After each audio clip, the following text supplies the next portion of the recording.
Julian, case 377696. He's present. He's in custody. It's on for trial readiness. At this point, Your Honor, we're still waiting on the DNA and fingerprint evidence. It has been submitted. We're expecting it, I believe he said the end of this month. Actually, and the DNA, I think may have just come in yesterday. Okay.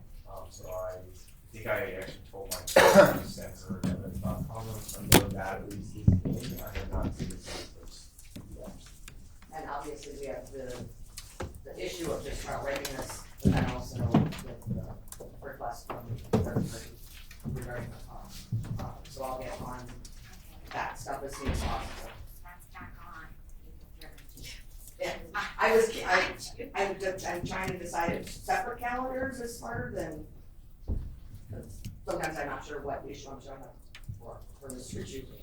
Okay, but on April 3rd, we probably need that IG whether you'll be ready for trial. Yes, absolutely. Thank you. April 3rd. Thank you, Judge. Thank you.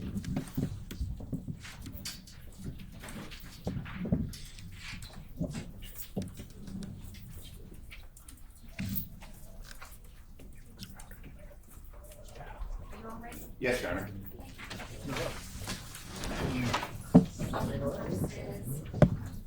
Versus Tellis, C36925, is in custody. Good morning. Thank you. Robert Rasmussen, who's the applicant. Well, Your Honor, no, I really insist on your argument this week. Morning, Your Honor. Joel Shasta for the Review Journal. Ms. Kissinger, I don't know if you want to make an appearance. I'm sorry, I was muted. Yes, Ashley Kissinger on behalf of the Review Journal as well. Okay. We're anxiously waiting the update. Thank you, Your Honor. So we have made substantial progress. The search team reviewing the phone has completed its search of the phone, and we've identified approximately 5,000 items that are potentially privileged. And we now, which by the way is a very small percentage of what was on the phone. I think we said last week there's something like the equivalent of 7,500 boxes, and we've gotten it down to relatively minor and diverse things that are privileged. We now have to have the lawyers look at what the search team has identified as a privilege to make sure it is in fact privileged. That universe could be winnowed down more potentially. So that's where we are. That process, we're not sure how long that's going to take, maybe a few weeks to get through, have the lawyers get through that and produce privilege logs of what we're going to ultimately maintain privilege over. There is the rest of the stuff that's not privileged, and theoretically that stuff we could produce, but we need a technical solution to do that. And we've had some preliminary discussions with Ms. Weatherly about that. Apparently the Metro may have technology, but the Review Journal is not comfortable with any technology that's going to let Metro or people from the state see the stuff, even in passing.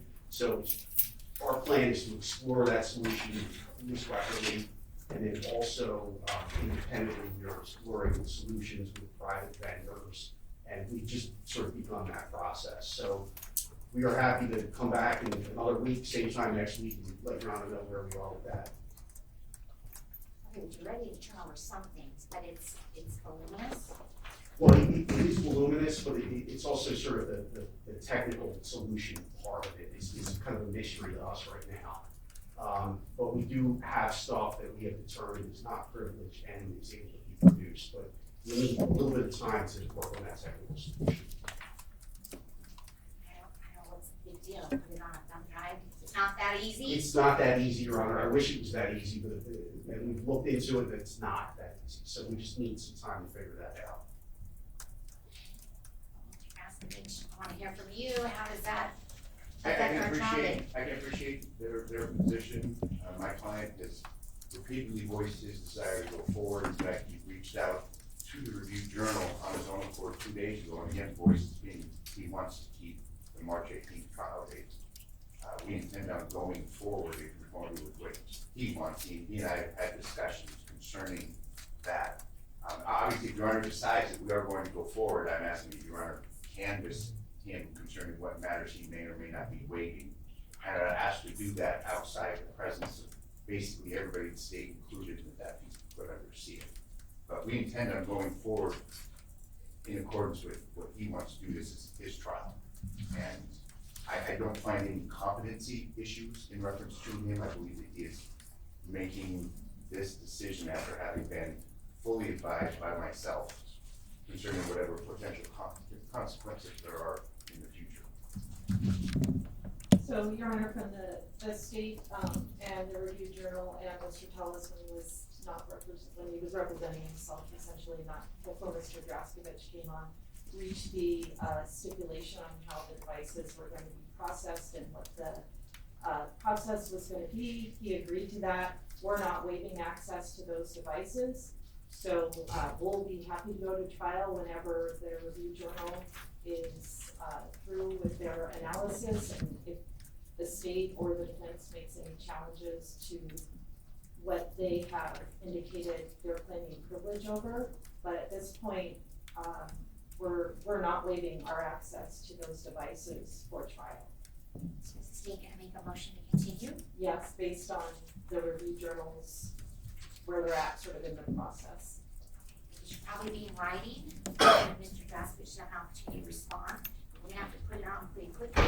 We have that trial date pending of March 18th, and we even have a questionnaire that hasn't been Correct. sent out. So, how about, yeah, can we put it on Tuesday's calendar? Sure. Is that a week? Tuesday, I want to inform the court that the parties have arrived at questions that I don't have